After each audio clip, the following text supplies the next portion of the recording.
Hello everybody. आज हम बात करेंगे मेटल हैलाइड ब्लास्ट के बारे में, जो हमारे स्टेडियम लाइट्स का एक तरीके से दिल है।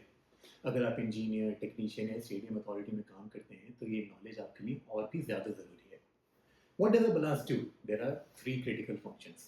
First, starting kick. जैसे बाइक को स्टार्ट करने के लिए किक मारनी पड़ती है, वैसे ही लैम्प को स्टार्ट करने के लिए भी ब्लास्ट को एक बहुत बड़ा वोल्टेज पल्स देना पड़ता है, 2500 से 5000 वोल्ट्स तक। दूसरा काम, करंट कंट्रोल। एक बार लैम्प ऑन हो गया तो ब्लास्ट करंट को कंट्रोल करता है। अगर ये ऐसा ना करे तो लैम्प इतना ज़्यादा करंट ड्रॉ कर लेगा कि 2 से 3 सेकंड में ही ब्लास्ट हो जाएगा। थर्ड इंपॉर्टेंट काम इसका, टेम्परेचर मैनेजमेंट। जब लैम्प गर्म होता है तो उसकी इंटरनल रेजिस्टेंस कम हो जाती है, तो ब्लास्ट को कॉन्टिन्यूसली एडजस्ट करना पड़ता है स्टेबिलिटी के लिए। ये बिल्कुल वैसे ही है जैसे एसी का थर्मोस्टैट रूम टेम्परेचर देखकर कंप्रेसर ऑन या ऑफ करता है, वैसे ब्लास्ट लैम्प की चेंजिंग कंडीशंस को मैनेज करता है। Moving on, let's talk about the types of ballast. Basically, there are two types of ballast: core and coil versus electronic ballast. Core and coil, which is also known as electromagnetic ballast, ये एक traditional design है। Copper की तार iron core के around bound होती है। Basically एक बड़ा इंडक्टर है with capacitor for power factor correction. इसके एडवांटेजेस क्या है? That this is highly reliable, 20 से 30 साल चल जाता है बिना किसी प्रॉब्लम के।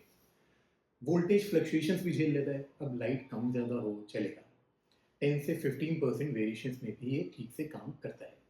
It is also cheaper compare to electronic ballast, तो इससे प्रोजेक्ट की इनिशियल कॉस्ट भी कम आती है। और साथ ही साथ ये सिंपल ऑपरेशंस पर काम करता है, क्योंकि ज़्यादा इलेक्ट्रॉनिक पार्ट्स या कंपोनेंट्स नहीं है तो ख़राब होने के चांसेस भी उतने ही कम हो जाते हैं। अगर डिसएडवांटेजेस की बात करें तो ये बहुत भारी होता है। 15 से 25%, 15 से 25 किलो का वेट एक बैलास्ट का हो सकता है। This is not the best when it comes to energy efficiency, because इसका पावर फैक्टर यूजुअली 0.85 से 0.90 तक वेरी करता है। It also heats a lot, plus इसमें एक हमिंग साउंड भी आती है, बिकॉज ये 50 to 60 हर्ट्ज वाइब्रेशन पे ऑपरेट करता है। लैम्प का वॉटेज भी एक्यूरेट नहीं होता, 10-15% ऊपर नीचे वैरी करता रहता है। Moving on, talking about electronic ballast on the other hand, ये एक मॉडर्न सिस्टम है with modern technology. Solid state components use करके high frequency around 20 to 60 kilohertz पे ऑपरेट करता है।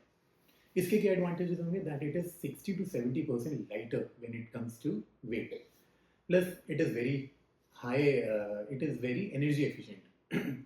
पावर फैक्टर 0.95 से in most of the cases ऊपर ही रहता है। एक्यूरेट भी है, लैम्प वॉटेज 3% के अंदर, अराउंड 3% के अंदर कंट्रोल रहता है। It also has a silent operation compare to electromagnetic blast. आपने देखा होगा आईपीएल या किसी भी आईसीसी टूर्नामेंट में आजकल लेजर शोज या फिर लाइट शोज होते हैं, तो the next feature is very critical which is fast restrike. तो लाइट्स जल्दी ऑन हो जाती हैं, लैम्प ज़्यादा चलती है, बिकॉज स्टेबल पावर है तो लैम्प की लाइफ बढ़ती है। ऐसा नहीं है कि इसके कुछ डिसएडवांटेजेस नहीं है। Number one, this is very expensive यार। इलेक्ट्रोमैग्नेटिक से 2 से 3 गुना ज़्यादा प्राइसी होता है, plus it is delicate also. तो वोल्टेज फ्लक्चुएशन या फिर लाइटनिंग के प्रॉब्लम से और भी ज़्यादा प्रॉब्लम्स हो सकती हैं। It is very heat sensitive also, because electronic part ज़्यादा हैं तो हीट्स में फेल कर सकते हैं। साथ ही साथ ट्रबल शूटिंग भी मुश्किल है, बिकॉज ये जो सर्किट है इसके अंदर वो बहुत कॉम्प्लेक्स है, तो मल्टीमीटर्स या और अलग इंस्ट्रूमेंट से इसकी ट्रबल शूटिंग करते हैं। अब बात करते हैं कुछ क्रिटिकल स्पेसिफिकेशंस की, जो मस्ट नो पैरामीटर्स हैं। Number one, lamp blast matching, the most important rule. 1000 what का लैम्प है तो उसके साथ 1000 वॉट का ब्लास्ट ही जाएगा, पीरियड। इसमें कोई कॉम्प्रोमाइज नहीं। छोटा ब्लास्ट, बड़ा lamp, this is a case of under driving, तो लाइट्स कम आएंगी, कलर भी चेंज हो सकता है, येलोइश हो सकता है। If you are expecting a white light, तो because of this under drive यहाँ पे थोड़ा सा येलोइश टिंट आएगा, लैम्प भी जल्दी खराब होने के चांसेस आ जाते हैं। ऑन द अदर हैंड, अगर बड़ा ब्लास्ट विद छोटा लैम्प यूज करेंगे तो this is a case of over driving. Example, जैसे मोबाइल चार्जर में 20 वोल्ट डाल दो इंस्टेड ऑफ 5 वोल्ट तो तुरंत बैटरी ब्लास्ट हो सकती है ना, वैसे ही लैम्प इमीडिएटली फेल हो सकता है। सेफ्टी हैजार्ड तो है ही, जैसे लैम्प फूट सकता है। एनसाई, ANSI या फिर IEC कोड्स, ये लैम्प के आइडेंटिटी कार्ड्स हैं। हर मेटल हेलाइड लैम्प के साथ एक एनसाई कोड आता है। ये एक अमेरिकन स्टैंडर्ड है, या फिर IEC कोड, ये एक इंटरनेशनल स्टैंडर्ड है। ब्लास्ट का कोड भी एग्जैक्टली सेम होना चाहिए. For example, M47 blast is suitable for 400 watt metal halide lamp, whereas M59 blast है तो 1000 watt metal halide lamp के साथ जाएगा. अगर बात करें ऑपरेटिंग वोल्टेज और फ्रीक्वेंसी की, तो ब्लास्ट स्पेसिफिक वोल्टेज के लिए बने 120 वोल्ट, 208 वोल्ट, 240 वोल्ट, 277 वोल्ट या फिर 480 वोल्ट.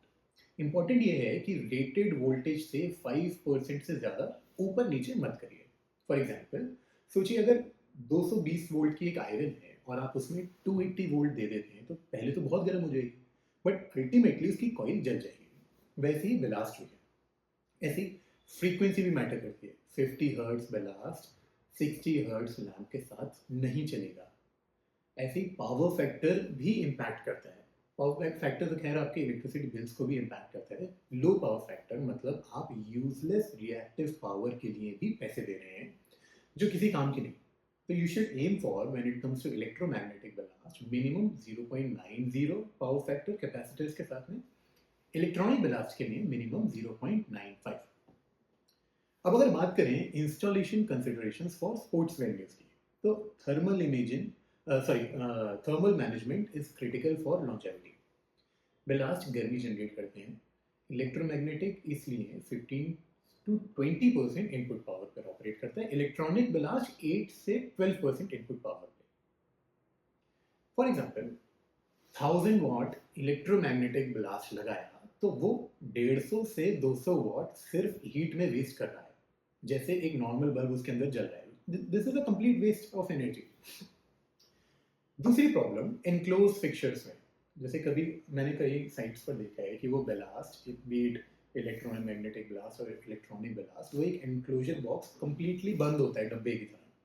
तो you have to make sure कि जो भी आपका बॉक्स है, एनक्लोजर बॉक्स है, वहाँ पर ब्लास्ट के आसपास 10 सेंटीमीटर्स का गैप इंश्योर करें. एम्बिएंट टेम्परेचर 50 डिग्री सेल्सियस से ज़्यादा नहीं होना चाहिए इलेक्ट्रोमैग्नेटिक के केस में, और इलेक्ट्रॉनिक ब्लास्ट के केस में 40 degree Celsius is the limit. और अगर बहुत ज़्यादा ही गर्मी है, you can also use fans और फैब्रिकेट करवा सकते हैं आप लूवर्स एनक्लोजर बॉक्सेस में. Mounting positions, how to install ballasts. Electromagnetic ballast के अंदर टार या फिर रेजिन भरा होता है, और अगर आपने इसको गलत एंगल पर लगा दिया तो वो टार या रेजिन भी शिफ्ट हो जाएगा और ब्लास्ट होने के चांसेस खराब हैं. ब्लास्ट खराब होने के चांसेस ज़्यादा हैं.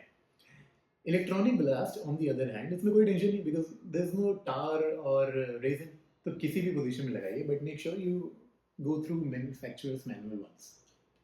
अब बात करते हैं सर्ज प्रोटेक्शन की. बहुत सारे ऐसे एरियाज होते हैं जहाँ पर पावर सर्जेस आते हैं बिकॉज ऑफ लाइटनिंग स्ट्राइक्स या किसी और रीजन की वजह से. तो अगर लाइटनिंग स्ट्राइक ब्लास्ट के आसपास या फिर डायरेक्टली ब्लास्ट पर काम करती है तो इलेक्ट्रॉनिक ब्लास्ट तो तुरंत खत्म. इसका क्या सोल्यूशन है? एसपीडी, पावर रेंजर्स एसपीडी नहीं, सर्ज प्रोटेक्शन डिवाइस लगाइए. टाइप 1 मेन पैनल के पास 20K इज मिनिमम. टाइप 2 सब पैनल पर. एग्जाम्पल, जैसे घर में स्टेबलाइजर लगाया जाता है एसी के लिए, वैसे ही एसपीडी ब्लास्ट को प्रोटेक्ट करता है. Number 2, switching transients. Motor startup spikes जब बढ़े, HVAC मोटर्स, स्कोरबोर्ड मोटर्स जब स्टार्ट होते हैं तो उसकी वजह से एक वोल्टेज स्पाइक आता है. इसका क्या सोल्यूशन है? MOV, मेटल ऑक्साइड बैरिस्टर लगा सकते हैं. ये स्पाइक्स को एब्जॉर्ब कर लेता है. Moving on, wires and connections की भी बात कर लेते हैं जो कॉमन इंस्टॉलेशन एरर्स आती हैं उसमें. इलेक्ट्रीशियंस और टेक्नीशियंस को मैंने ये गलतियां करते हुए अक्सर देखा है. Loose connections number 1. प्रॉब्लम क्या होगी इससे? आर्किंग की प्रॉब्लम होगी, गर्मी होगी, ब्लास्ट जल्दी खराब हो जाएगा. तो इसका क्या सोल्यूशन है? एक टॉर्क रेंच से मैन्युफैक्चरर के स्पेसिफिकेशंस के अकॉर्डिंग टैक्ट करिए, ना उससे ज़्यादा ना उससे कम. Number 2, under size conductors. Rule ये कहता है कि ब्लास्ट करंट का 125% साइज का वायर यूज करना चाहिए. फॉर एग्जाम्पल, अगर 10 एम्प्स करंट है तो 12.5 एम्प्स कैपेसिटी का वायर लगाइए. Number 3, poor grounding. Make sure proper earthing हो वहाँ पर. The rule says earthing should be 5 ohms से कम होनी चाहिए इनफैक्ट. अब बात करते हैं कुछ ट्रबल शूटिंग कॉमन इश्यूज के. प्रॉब्लम 1, अगर आपका लैंप नहीं स्टार्ट हो रहा है तो स्टेप बाय स्टेप चेक करने की जरूरत है. स्टेप 1, ब्लास्ट पे वोल्टेज चेक करिए with the help of a multimeter. Rated voltage का 5% प्लस माइनस 5% के अंदर होना चाहिए. फॉर एग्जाम्पल, अगर 230 वोल्ट ब्लास्ट है तो 220 या 240 होना चाहिए. वोल्टेज। स्टेप 2, इग्नाइटर का आउटपुट चेक करिए। हाई वोल्टेज प्रोब से देखना पड़ेगा आपको इसको। ऑफ कोर्स 2500 से 5000 वोल्ट पल्स आना चाहिए, and we are talking about 1000 watt metal halide. Warning, this is a highly critical, tedious, dangerous job, so make sure आप इस पे एक एक्सपीरियंस पर्सन को लगाइए, ना ही कोई रेगुलर टेक्नीशियन या इलेक्ट्रिशियन को। जैसे जैसे बाइक में स्पार्क प्लग चेक करते हैं, वैसे ही इग्नाइटर को भी चेक करना जरूरी है। स्टेप 3, लैम्प बेलास्ट एनसाई कोड का मैच करना। दोनों अगर रेटिंग्स अलग अलग हैं, यू फाउंड द प्रॉब्लम, और इसको अगर रिप्लेस कर देंगे तो इसका सोल्यूशन भी मिल जाएगा। स्टेप 4, लैम्प खुद चेक करें। कुछ विजिबल पैरामीटर्स हैं, जैसे अंदर ब्लैकनिंग हो जाना, कालापन होना, आर्क ट्यूब टूटा होना, लैम्प का टाइम आ गया, रिप्लेस कर दीजिए। प्रॉब्लम 3 जो मैंने अक्सर साइट्स पर देखी है, प्रीमेच्योर लैम्प फेलियर। अगर लैम्प रेटेड लाइफ के 50% से पहले फेल हो रहे हैं, there's an issue in the system। तो आप क्या कर सकते हैं? Check 1, actual lamp wattage check करिए। एक क्लैम्प मीटर आपको यूज करना पड़ेगा करंट मेजर करने के लिए। वॉटेज कैसे कैलकुलेट होगी? V into A into P F, voltage into ampere into power factor.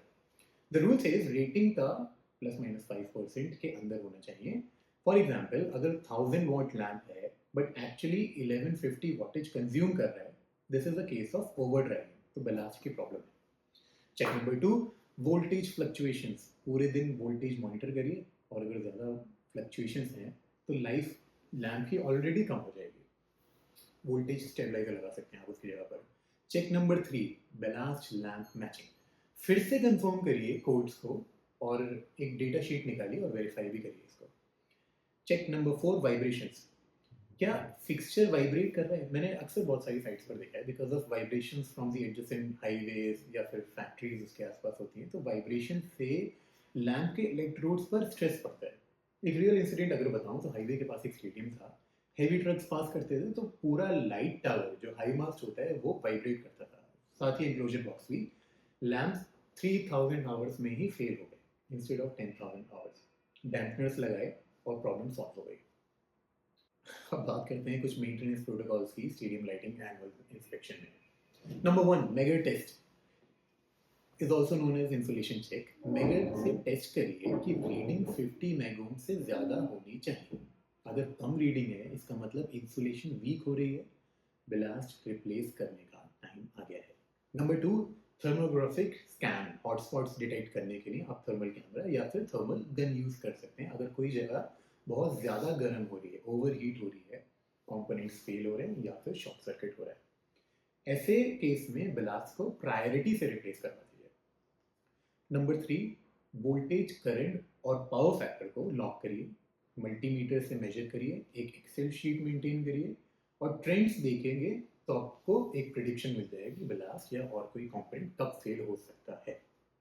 Fourth, inspect capacitors. बहुत क्रिटिकल है कि अगर बल्जिंग लीकेज है तो कैपेसिटर्स रिप्लेस करिए। 3 साल में सर्विस हो जानी चाहिए। सर्विस में you have to make sure कि यू रिप्लेस कैपेसिटर्स। बेलास्ट से पहले कैपेसिटर्स ही खराब होते हैं, इससे प्रिवेंटिव रिप्लेसमेंट करिए। महंगा नहीं है पर बेलास्ट बच जाएगा। नंबर 2, क्लीन करिए इलेक्ट्रोमैग्नेटिक बेलास्ट। उसके आसपास की जो भी डस्ट है उसकी कोर में उसको साफ करिए। जो भी माउंटिंग बोल्ट्स हैं उनको टाइट करिए, because of heat and vibration वो कभी कभी लूज हो जाते हैं।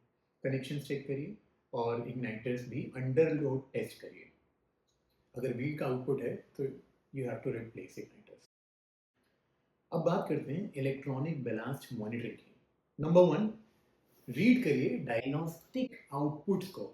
मॉडर्न इलेक्ट्रॉनिक बेलास्ट में एलईडी इंडिकेटर्स या फिर डायग्नोस्टिक पिन्स होती हैं, तो आपको उसमें कोड दिखेगा, तो वो फॉल्ट कोड जो भी आ रहा है उसको देखिए, मैनुअल में जाके मीनिंग चेक करिए, आपको प्रॉब्लम पता चल जाएगी। नंबर 2, जो भी ऑपरेटिंग आवर्स हैं उनको ट्रैक करिए। कुछ बेलास्ट में आवर मीटर होता है, ये मैनुअली लॉग बुक मेंटेन कर लीजिए या फिर एक एक्सेल शीट भी मेंटेन कर सकते हैं। अगर 50,000 आवर्स के बाद रिप्लेसमेंट प्लान करेंगे तो ये ठीक है। रियल लाइफ एग्जांपल अगर दूं तो एक स्मार्ट स्टेडियम ने आईओटी सेंसर्स लगा दिए एक बेलास्ट डेटा को क्लाउड पे भेजने के लिए। इससे क्या है, प्रिडिक्टिव मेंटेनेंस हुई उनकी और 40% कॉस्ट बचा ली। लेकिन बेसिक स्टेडियम्स के पास में या फिर छोटे फैसिलिटीज में मैनुअल लॉग बुक भी काम कर जाती है। Retrofit consideration, when to upgrade. कब फायदा है इलेक्ट्रोमैग्नेटिक ब्लास्ट को इलेक्ट्रॉनिक ब्लास्ट में कन्वर्ट करने का? Number one, energy savings justify cost. Electronic ballast 10 to 15% बिजली बचाते हैं। तो इसको कैलकुलेट करिए operating hours into electricity rate से, एक सिंपल पेबैक पीरियड निकल जाएगा। फॉर एग्जांपल, अगर 100 ब्लास्ट हैं 1000 वाट के, तो रोज 8 घंटा अगर वो चलते हैं तो इसकी सेविंग्स क्या हो जाएगी? 100 into 1000 watt into 10%। How much? 10,000 watt, 10 units per hour. 8 hours अगर वो चल रहे हैं तो 8 into 10 units is equals to 80 units per day. तो मंथ में कितना हो गया? 24 यूनिट्स। अगर बेस रेट हम लेकर चले लेट से 8 रुपीज़ पर यूनिट, तो मंथली कितना हो गया? 19,200 की सेविंग होगी आपकी। इलेक्ट्रॉनिक ब्लास्ट ज़्यादा महंगे होते हैं, तो 10,000 into 100 is equals to 10 lakh. Electromagnetic कितना? 5,000 इंटू 100, तो 5 लाख। तो एक्स्ट्रा कॉस्ट कितनी आई? 5 लाख। पेबैक क्या होगा? पेबैक कैसे कैलकुलेट करेंगे? 5 लाख का डिफरेंस है, एक्स्ट्रा कॉस्ट है, इसको डिवाइड कर दिए 19,200 से, जो आपकी बेस रेट के अकॉर्डिंग मंथली सेविंग्स आ रही थी। तो कितना आ गया? 5 लाख डिवाइडेड बाई 19,200, 26 मंथ्स। मतलब 2 साल में पैसा रिकवर हो जाएगा, उसके बाद में प्रॉफिट ही profit. Number two, reducing maintenance burden. Electronic ballast में कैपेसिटर रिप्लेसमेंट नहीं है। लैम्प भी 10-20% ज़्यादा चलती है तो टेक्नीशियंस का टाइम भी बचता है। Number three, improving power quality. Industry में लो पावर फैक्टर पर एक्स्ट्रा चार्ज लगता है, इलेक्ट्रॉनिक ब्लास्ट से इमीडिएटली इसकी सेविंग्स हो जाती हैं, बिकॉज उसमें पावर फैक्टर 0.95 का in most of the cases maintain रहता है। अब इलेक्ट्रोमैग्नेटिक ब्लास्ट कब रिटेन करना चाहिए? Number one, when there are extreme temperatures in the area. 50 degree Celsius से ज़्यादा गर्मी इलेक्ट्रॉनिक ब्लास्ट प्रॉब्लम करेगा ही करेगा। पुराना इलेक्ट्रोमैग्नेटिक ब्लास्ट बेटर है। एग्जाम्पल, राजस्थान में कुछ ऐसे स्टेडियम्स हैं जिसमें समर्स में 55 डिग्री सेल्सियस टेम्परेचर चला जाता है। इलेक्ट्रॉनिक ब्लास्ट 3 साल में फेल हो जाए, इलेक्ट्रोमैग्नेटिक 15 साल चलेगा। Number two, severe lightning exposures. ऐसे बहुत सारे एरियाज हैं बिहार में या फिर नॉर्थ ईस्ट में जहाँ पे फ्रीक्वेंट लाइटनिंग स्ट्राइक्स होती हैं। सर्च प्रोटेक्शन बहुत महंगा पड़ेगा अगर आपको लग रहा है, तो इलेक्ट्रोमैग्नेटिक ज़्यादा स्ट्रॉन्ग है लाइटनिंग के लिए। Number three, budget constraint. Initial cost अगर अफोर्ड नहीं कर सकते तो इलेक्ट्रोमैग्नेटिक से काम चला लीजिए, बाद में अपग्रेड करने का सोच सकते हैं। कब एलईडी में ट्रांजेक्शन करना है? ये क्वेश्चन मेरे से बहुत लोग पूछते हैं। ये सबसे बड़ा सवाल है, सबसे इंपॉर्टेंट भी है when it comes to taking financial decisions. चलिए समझते हैं। मेटल हेलाइड तब सेंस बनाता है जब नंबर वन, रीसेंट इन्वेस्टमेंट करिए आपने मेटल हेलाइड इंफ्रास्ट्रक्चर में। ट्रेंड के पीछे मत भागिए कि मुझे एलईडी लगवाना है। अगर रिसेंटली मेटल हेलाइड सिस्टम लगवाया है तो अभी मेटल हेलाइड पर स्टिक करिए, उन्हें 10 साल तो चलने दें। अभी एलईडी में स्विच करने का मतलब है पैसा वेस्ट करना। अगर आपकी एक्सपेक्टेशंस हैं हाई कलर क्वालिटी, जैसे 90 से ज़्यादा CRI चाहिए, तो स्पेसिफिक कलर टेम्परेचर्स चाहिए, तो बिकॉज ऑफ क्रिकेट ब्रॉडकास्ट के लिए तो high end metal halide lamps better हैं कुछ एप्लीकेशंस में compare to LED. Number three, severe budget constraints. LED का अपफ्रंट कॉस्ट 3 to 4 टाइम्स ज़्यादा होता है। अभी पैसे नहीं है, मेटल हेलाइड से शुरू कर लीजिए। LED is preferred when number one, new installation. I should have taken pause. Number one, new installation. नया स्टेडियम बन रहा है, डायरेक्टली एलईडी लगाओ, 20 साल चिंता नहीं। Number two, high operating hours. अगर 4,000 hours per year stadium use होता है तो एलईडी लगाइए, बिजली बचाइए, फ़ायदा ही फ़ायदा। 3 से 4 साल में पे बैक हो जाएगा। अब आते हैं कुछ रियल कैलकुलेशंस पर। मेटल हेलाइड 1000 वाट का सिस्टम है, लेट से 8 रुपये का बेस रेट है, इसको कैलकुलेट करने में 8 rupees per hour operating cost चाहिए, जिसमें आपकी बिजली और मेंटेनेंस। एलईडी 400 वाट का सिस्टम है, 3.5 रुपीज़ पर आवर। सेविंग्स क्या होगी? 4.5 आवर, 4.5 रुपीज़ पर आवर की सेविंग्स आ रही है। तो अगर 4,000 आवर्स हर साल लग रहा है, इसको मल्टीप्लाई कर दीजिए 4.5 जितनी सेविंग्स हो रही है, कितना आ जाएगा ये? 18,000 रुपीज़ पर लाइट पर ईयर। ऐसे अगर 100 लाइट्स हैं तो 18 लाख रुपए की सेविंग्स होगी। इंस्टेंट ऑन ऑफ अगर रिक्वायर्ड है तो मैच के बीच में अगर पावर में कट ऑफ हो सकता है या फिर लेज़र लाइट शो करना है आपको, तो मेटल लाइट को फिर से ऑन होने में करीब 15 से 20 मिनट लगते हैं, depending upon the age of the system. LED जो है instant turn on turn off. अगर डिमिंग कैपेबिलिटीज चाहिए या जैसे प्रैक्टिस में कम लाइट चाहिए, मैच में फुल लाइट चाहिए, तो एलईडी में डिमिंग आसान है, मेटल हैलाइड में इंस्टेंटली पॉसिबल नहीं है। Number 5, difficult maintenance access. 50 metre से ऊंचे अगर मास्क हैं या तो और क्रेन लगाना बहुत महंगा पड़ेगा। एलईडी 15 से 20 साल चलता है मेंटेनेंस फ्री। मेटल हैलाइड में शायद आपको एवरी 3 to 4 years में क्रेन लगानी पड़ सकती है। नाउ फाइनल रिकमेंडेशंस, की टेकअवेज क्या हैं? Invest in power quality infrastructure, implement preventive maintenance, document everything, calculate total cost of ownership, supplier selection matters, invest in training। अगर कंक्लूजन की बात करूं, मेटल हैलाइड ब्लास्ट स्टेडियम का हार्ट है, stadium lighting का हार्ट है, कोई बात नहीं। इन्हें समझना और इनकी प्रॉपर केयर करना एक गुड स्पोर्ट्स लाइटिंग और मीडियोकर स्पोर्ट्स लाइटिंग में फ़र्क दिखाता है। और सबसे ज़्यादा इंपॉर्टेंट है सेफ्टी फर्स्ट। हाई वोल्टेज से खिलवाड़ मत करिए, प्रॉपर ट्रेनिंग और सेफ्टी इक्विपमेंट के बिना काम मत करिए। This was Ravi Prabhakar, principal consultant R lighting solutions. Thank you so much.